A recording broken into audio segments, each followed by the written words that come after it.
Welcome back. This is the 4th episode of the Glenmo Tour of Broadway. For those of you that have been following along, as you recall, our last episode focused on Harlem. We went from 125th Street down to 110th Street. We were able to talk a little bit about the IRT, the influence on that development of that area, the old Broadway synagogue, and we ended at Tom's Restaurant. So now as we cross over 110th Street, we enter into the neighborhood that is called the Upper West Side. It was developed mid-1600s, late 1600s. There were farmhouses and prominent homes began to develop in this neighborhood. Before we start traveling south on Broadway, because we are on 110th Street, we're going to take a little detour. Just come with me. It would be disrespectful to not acknowledge Central Park, one of the most visited urban parks in the United States. Between 37 and 38 million people a year visit Central Park. It was designed by Calvert Vaux and Frederick Olmsted. Vaux's ideas integrated beautiful architecture, bridges, buildings into a rustic and a natural site.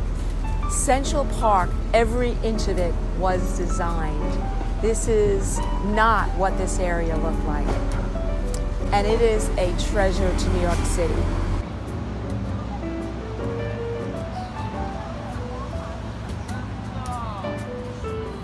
We're now at 106th Street. This small triangle of land is a memorial park to honor Isadora and Ida Straus. Lazarus Straus had emigrated from Germany and started the business Lazarus Straus and Sons with Isadora and his son Nathan. The boys ultimately started a crockery concession at Macy's and finally became the owners of R.H. Macy's. Culmination of the development of the largest department store in New York City at Herald Square was under the leadership of the Straus brothers. Ida and Isadora married. They booked passage on the maiden voyage of the Titanic. Ida made the decision to not get on the lifeboat for the women and the children. She chose to stay with her husband. This park is dedicated to their memory and also their decision to stay together even in death.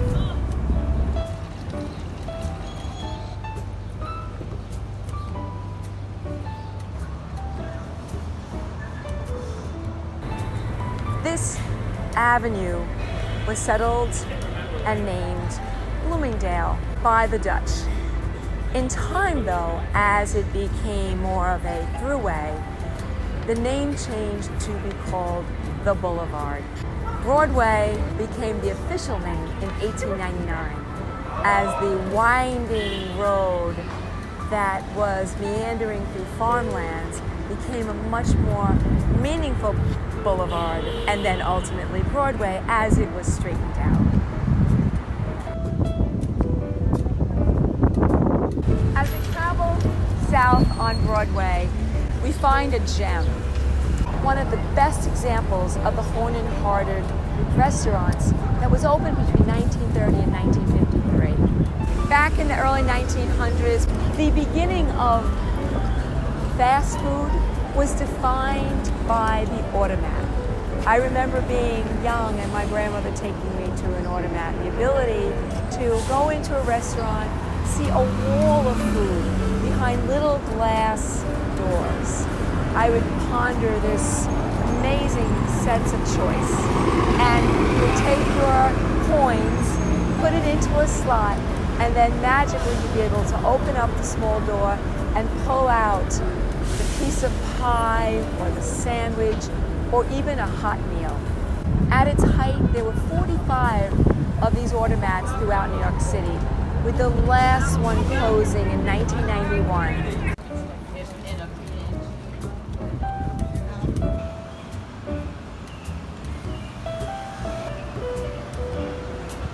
It's a secret street just off of Broadway called Pomander Walk.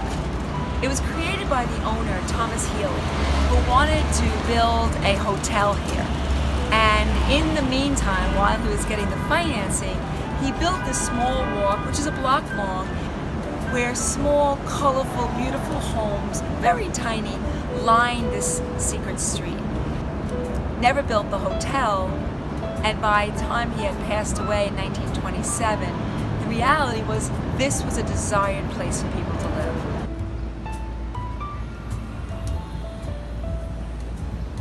We've arrived at 86th Street and Broadway, and behind me is the Belnord. There is only a handful of apartment buildings in New York City that are a full city block.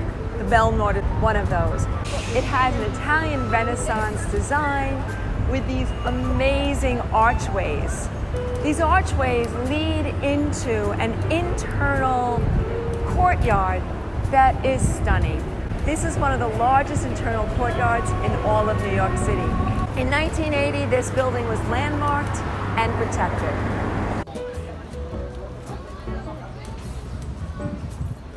We are now in front of a location that so many of you recognize. It is run by the first family of food in New York City, Zabars. So if we go back in time, Louis Zabar's dad was also a merchant, and he lived in the Ukraine. His father was murdered in a pogrom. Louis emigrated back in the 20s.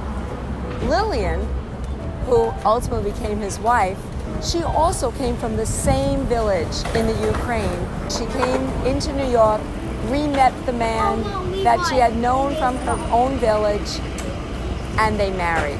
They had 3 sons, Saul, Stanley, and Eli. Louis had a small market in a farmer's market in Brooklyn.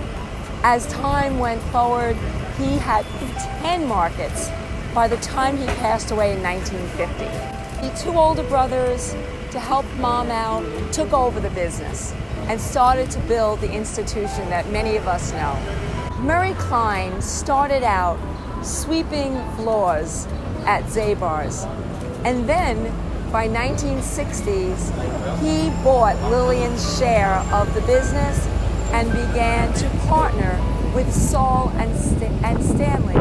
Klein had an amazing competitive nature, and for those of you who may remember this caviar wars with Macy's, he would drop the price as low as he needed to not lose the market.